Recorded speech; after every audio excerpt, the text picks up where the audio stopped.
दोस्तों आपने अक्सर एक बात सुनी होगी कि अगर आपको बिना नॉलेज के पैसा बनाना है, मतलब ज्यादा दिमाग भी नहीं लगाना, बहुत शांति से काम करना है, बैठे बैठे एक लंबे समय में एक अच्छा खासा पैसा कमाना है, तो निफ्टी फिफ्टी एक बहुत अच्छा तरीका है। और ये बात बहुत हद तक सही भी है।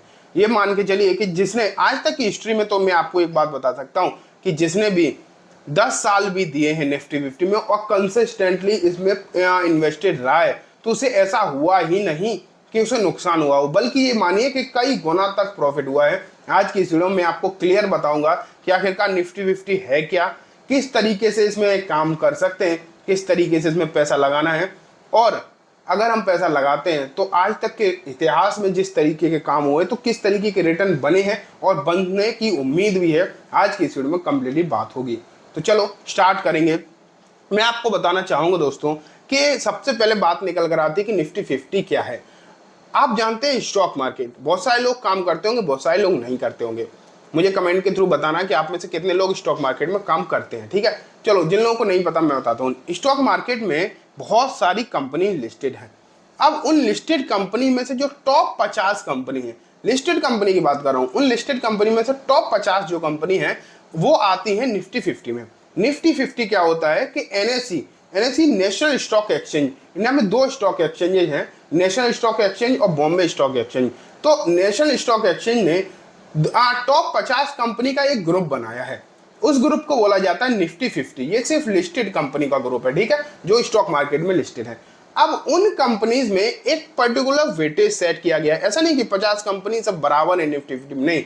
जैसे रिलायंस को ज्यादा वेटेज दिया है, उसके बाद टीसीएस आता है, एचडीएफसी बैंक आता है, इस तरीके से, मतलब रिलायंस के बाद एचडीएफसी बैंक आता है, फिर टीसीएस आता है, इस तरीके से अलग अलग वेटेज के हिसाब से, अलग अलग रेशियो के हिसाब से कंपनी को सेट किया गया है। अब निफ्टी फिफ्टी ये हो गया। लेकिन अगर आप इन्वेस्ट करने जाए ना, तो आप निफ्टी फिफ्टी में डायरेक्टली इन्वेस्ट कर नहीं सकते, क्योंकि एनएससी ने बनाया है, एनएससी ने एक इंडेक्स बनाया है। लेकिन एनएससी ने इन्वेस्ट करने का ऑप्शन आपको डायरेक्टली नहीं दिया। इसके लिए आपको इनडायरेक्ट मेथड यूज करने पड़ते हैं। इनडायरेक्ट मेथड यूज करने पड़ते हैं, वो मैं आपको बताने वाला हूं कि दो तरीके होते हैं। इनडायरेक्ट मेथड दो तरीके होते हैं। एक तो फंड होते हैं, मतलब म्यूचुअल फंड, जिन्हें हम इंडेक्स फंड बोलते हैं। एक तो आप यूज कर सकते हैं। एक ईटीएफ, एक ईटीएफ होता है एक्सचेंज ट्रेडेड फंड। बताता हूं म्यूचुअल फंड क्या होता है कि ऐसे ही एक म्यूचुअल फंड मैनेजर एक ऐसे ही इंडेक्स फंड बनाता है, जिसमें जिस तरीके से एनएससी ने 50 स्टॉक, जो टॉप 50 स्टॉक है, रखे हैं और जिस रेशियो में रखे हैं सेम टू सेम उसी रेशियो में वो लेकर आता है निफ्टी फिफ्टी को, मतलब उन स्टॉक्स को। तो होता क्या है कि as it is Nifty fifty का रेप्लिका हो जाता है। उसमें जो जो निफ्टी में चेंजेस होंगे वही उस फंड में चेंज होगा। अगर निफ्टी 10% बढ़ेगा तो उस फंड में भी 10% की बढ़ोतरी होगी। थोड़ा मार्जिनल एरर हो सकता है, लेकिन लगभग सेम होते हैं। तो आप ये मान के चलिए, तो उन फंड के थ्रू आप उसमें इन्वेस्ट कर सकते हैं, जिसे म्यूचुअल फंड और इंडेक्स फंड बोलते हैं। उनके थ्रू आप इन्वेस्ट करके चल सकते हैं। लेकिन अगर मान लेते हैं आप म्यूचुअल फंड के थ्रू नहीं करना चाहते, जैसे कि शेयर्स खरीदे जाते हैं उनकी तरह करना चाहते हैं, तो आप ईटीएफ कर सकते हैं। ईटीएफ आते हैं, वो भी बिल्कुल सेम टू सेम इन्हीं, मतलब निफ्टी फिफ्टी पर ही आधारित होंगे, लेकिन वो शेयर्स की तरह खरीदे या बेचे जाते हैं। अगर आप ज्यादा जानना चाहते हैं कि ईटीएफ क्या होता है, तो आप मुझे कमेंट में बताना, मैं बताऊंगा। क्योंकि अगर आप, मैं सिर्फ यहाँ पर ईटीएफ के बारे में बताऊंगा तो ना वीडियो बहुत लंबी हो जाएगी। तो आप ये मान के चलो। अब बात ये निकल कर आती है कि चलो मैंने आपको तरीके बता दिए, लेकिन कैसे करेंगे फिर भी चलो बता दिया कि निफ्टी इंडेक्स फंड के थ्रू कर सकते हैं, लेकिन इंडेक्स फंड में इन्वेस्ट कैसे करना है। इंडेक्स फंड में इन्वेस्ट करने के लिए बहुत सारे ऑप्शन हैं, बहुत सारे डीमेट अकाउंट होते हैं। कई कई बिना डीमेट अकाउंट ओपन कराए भी आप कर सकते हैं म्यूचुअल फंड में। बहुत सारे अलग अलग ब्रोकरेज फर्म है जो आपको ये तरीका प्रोवाइड करे। जैसे जीरोधा में, तो जीरोधा की कॉइन एप्लीकेशन होती है, उसके थ्रू कर सकते हैं। ग्रो है, एंजल वन है, फुल सर्विस ब्रोकर भी बहुत सारे। और कोई आपने देखा होगा कि डायरेक्टली भी अगर आप जाएंगे तो इंडेक्स फंड की, हर एक फंड की वेबसाइट होती है, आप वहां से भी कर सकते हैं। मैं यहाँ पर आपको ये नहीं बता रहा कि कौन से फंड में करना है, कौन सी एएमसी का फंड करना है, वो आप जो चाहे कर सकते हैं। अब मैं आपको ना दिखाता हूं, मैं आपको दिखाता हूं कि आखिरकार निफ्टी में क्या हुआ है, आज तक ऐतिहासिक रूप में क्या हुआ है निफ्टी में, और निफ्टी कैसे रिटर्न बने हैं और कितना आप पैसा बना सकते थे, और अब बनाएंगे तो कैसा बनेगा। तो ना सबसे पहले मैं आपको अपनी स्क्रीन पर लेकर चलूंगा, फिर दिखाता हूं, ठीक है। आप देखो, मैं स्क्रीन पर लेकर आ चुका हूं आपको। निफ्टी फिफ्टी आपके सामने मैंने रख दिया है, ठीक है। अब अगर आप यहाँ देखो तो फिलहाल निफ्टी की जो वैल्यू है वो 19,745 चल रही है। अब अगर हम निफ्टी फिफ्टी इंडेक्स में अगर हम इन्वेस्ट करते हैं, लंबे समय के लिए करेंगे डेफिनेटली, तो लंबे समय का हालचाल देखते हैं। तो हम ना 1 साल पहले अगर हमने इन्वेस्ट किया होता निफ्टी में तो कितना बना होता रिटर्न, 18% का। अगर हमने 1 साल पहले लगाया होता पैसा 18% का, ठीक है। 5 साल पहले लगाया होता तो 75% का, ठीक है। अब अगर हम बात करें मैक्सिमम की, मैक्सिमम यहाँ से है 1999 में। अगर किसी ने 1999 में पैसा लगाया होता निफ्टी में तो आज तक उसके रिटर्न बने होते लगभग 2116%। अब आपने ना चाहे कहीं भी दूसरा कोई भी ऐसा, जैसे गोल्ड में लगाए होते इतने डेफिनेटली गोल्ड में भी नहीं बने होंगे, एफडी में तो भूल ही जाइए, खैर वो तो बात ही अलग है।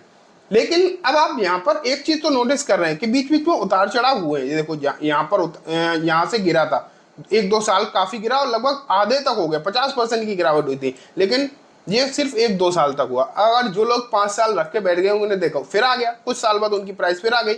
यही यहाँ पर हुआ, यहाँ पर गिरावट हुई, तगड़ी गिरावट हुई। लेकिन जो लोग मान लो आपने यहीं पे खरीदा था और फिर भी आप खरीद के बैठे रहे तो आपकी प्राइस फिर आ गई थोड़े दिनों बाद। तो हुआ क्या, लंबे समय में किसी को नुकसान नहीं हुआ।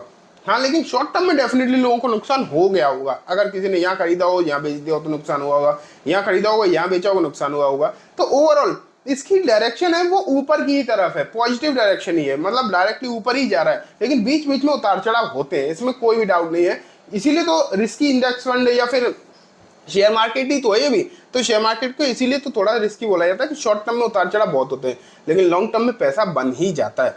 तो आप अगर देखें तो निफ्टी इस तरीके से काम करता है। निफ्टी में कौन कौन सी कंपनी है ये मैं आपको एक चार्ट के थ्रू भी समझा दे रहा हूँ, आप ये भी देख लीजिए कौन कौन सी कंपनी है। लेकिन अब बात ये आ जाती है, चलो पैसा अगर लगाया जाए तो कैसे लगाया जाए और कितना बन सकता है। तो मैं आपको एक बार फिर से एसआईपी कैलकुलेटर पर लेकर आया हूँ। एसआईपी क्या होता है ये मैं आपको दूसरी वीडियो के थ्रू समझा सकता हूँ, आप आई बटन में जाकर देख सकते हैं। अब बात निकल कर आती है एसआईपी कैलकुलेटर यूज मैं आपको करके बताता हूँ कि क्या करना है, किस तरह पैसा लगाना है। जैसे मान लेते हैं आप सिर्फ 5000 ही लगाते हैं, बहुत ज़्यादा नहीं लगाते, 5000 रुपये ही लगाते हैं, ठीक है। और लगाते हैं 10 साल के लिए। ये 5000 रुपये आप 10 साल के लिए लगाते हैं। हम इंडेक्स फंड से आज तक का जो हिस्ट्री रही है 15% सालाना CAGR हम उम्मीद करके चल सकते हैं। तो अगर 5000 रुपये महीना हर महीने आप इंडेक्स फंड में डालते हैं 10 साल का टाइम होराइजन लेके और 15% की अगर आप उम्मीद करते हैं तो पैसा कितना बन सकता है।